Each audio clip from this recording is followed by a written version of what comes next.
Sawadee,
this is your host Kusumayo Thasmut and welcome to Thailand Today's Special.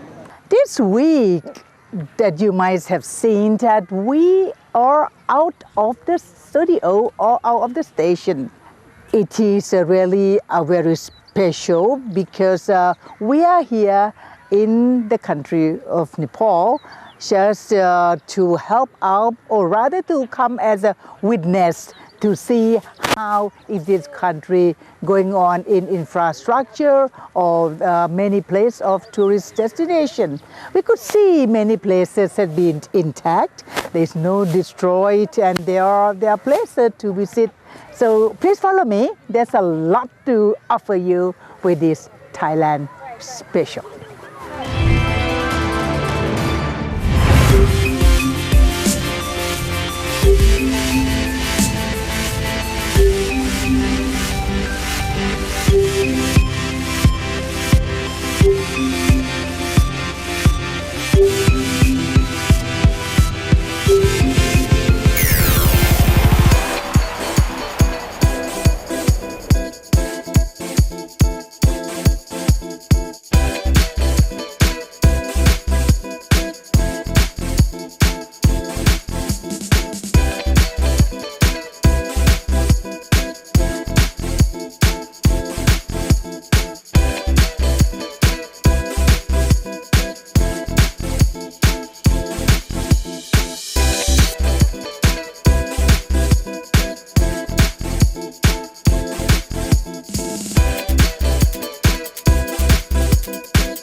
I'm sitting with a cup of a strong coffee with the buffalo milk.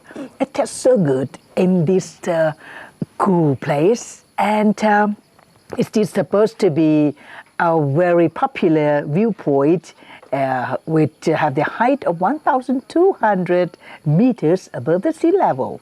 We call it Sonokot. So this one, anybody who come to Nepal will not miss to come up here to have a look at this, just so to see the whole view of this city.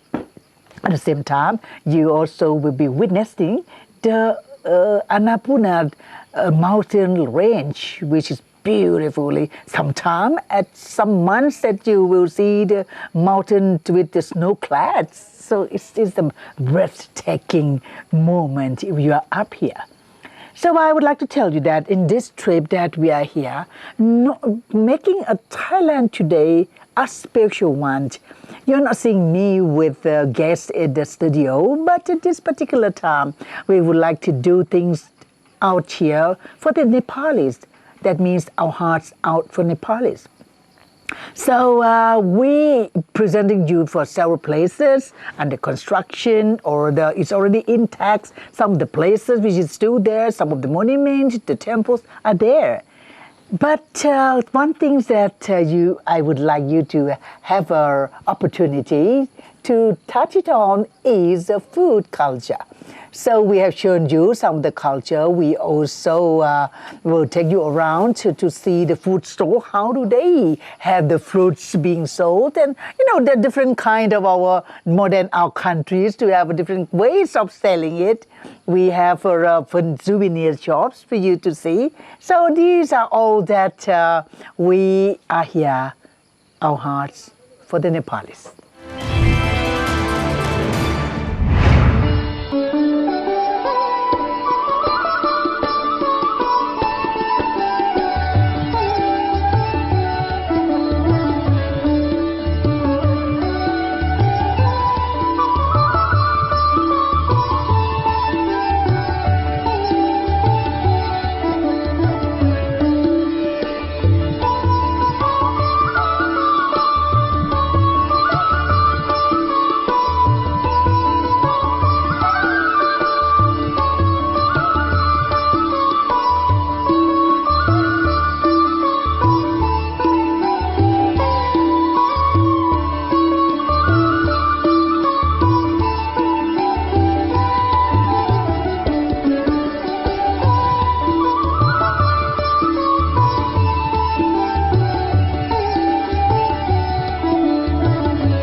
Yes, certainly, as I mentioned, it has affected overall the lives of the people and way of their living. Since you are asking about Bhaktapuri in particular, yes, it has affected. The earthquake has affected. I see it has affected in two ways. Number one, from the perspective of the Nepalese people or the people who are engaged in respective businesses. Their lives have been damaged. Maybe their production is damaged. Whatever they had might have got damaged, and maybe they are not in a position to produce more at the moment. Therefore, production side or the supply side is affected. The second side or the demand side also has been affected. There were a kind of misinformation. A situation was a kind of image was created that everything has gone in Nepal. There is nothing, people cannot visit, there are no airports and no hotels, people might have real difficulty in visiting Nepal. That kind of communication, that kind of image that was created about Nepal has affected our tourism industry. And therefore, since the number of tourists is not that big, therefore the petty businessmen are really affected by them. But let me just mention here, there were two main reasons for the lesser number of tourists. Number one, the earthquake, it is real. Therefore, it has affected Nepal's tourism, and people don't want to risk their life. Means people, whatever means, they might be informed well or wrongly or rightly. But the earthquake has affected tourism business, and it has discouraged the visitors from visiting Nepal. But at the same time, another factor is that these are, as I mentioned, rainy season in Nepal. Therefore, it used not to be really very good season for the tourists. But with the end of September, we will have October, November, December, and then February, March, April. They are very good months. And with the change of the season, with beautiful month, very beautiful season ahead, we expect more tourists visiting Nepal, and the petty businessmen in Bhaktapur and other places will just again revive their lives. And, I am fully confident about it.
Thailand Special today has learned that the preliminary estimates by local authorities what cost of the repair and maintenance of the heritage is about 2.93 million. So we have seen that the reply and the construction has begun, so there is hope among Nepalis and their world and the world that former glory will be restored. So before we say goodbye from Nepal to our audience, it cannot go without saying that we have been visiting several places. We start off with the Bhaktapur, we start off with several places, the Monkey Temple, and also ending up at the Feta Lake, David's Falls, and the museum. So these are the places. There are much more actually that I have not seen it and to bring to you, but to tell you, Nepal today is ready for you to visit. We would like to end up by saying goodbye and thank you very much to Nepali Tourism Authority and the Nepal Embassy in Bangkok. And last but not least at all is our honorable guide, Mr. Saksit Prasai, who has been taking us around. So thank you for watching Thailand today. And this is Thailand Special. I'm Kusuma Yotasmut. Hope to see you again tomorrow. Swadee ka.